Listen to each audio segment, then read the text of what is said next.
با فیض و به احسانش ماهی رمضان آمد، با رزق فراوانش ماهی رمضان آمد. با فیض و به احسانش ماهی رمضان آمد، با رزق فراوانش ماهی رمضان آمد. زین امر خداوندی سر پیچ مکن هرگز، زین امر خداوندی سر پیچ مکن هرگز. ای بنده به فرمانش ماهی رمضان آمد، ای بنده به فرمانش ماهی رمضان آمد.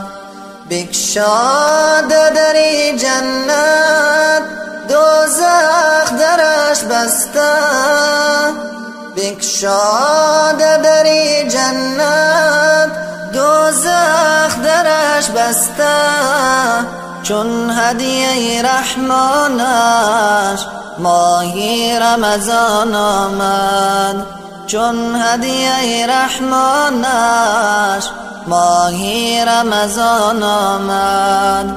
از تشنگی ترسانی و از گشنگی لرزانی، از تشنگی ترسانی و از گشنگی لرزانی.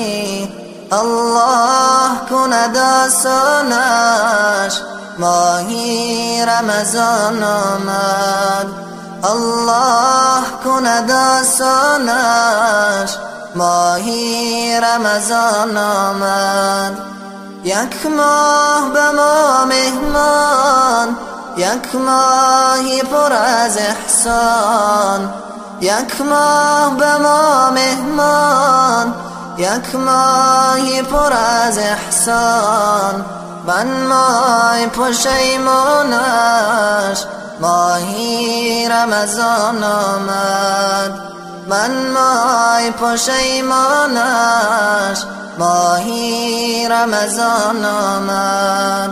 با فیض و به احسانش ماهی رمضان آمد، با رزق فراوانش ماهی رمضان آمد، با رزق فراوانش ماهی رمضان آمد.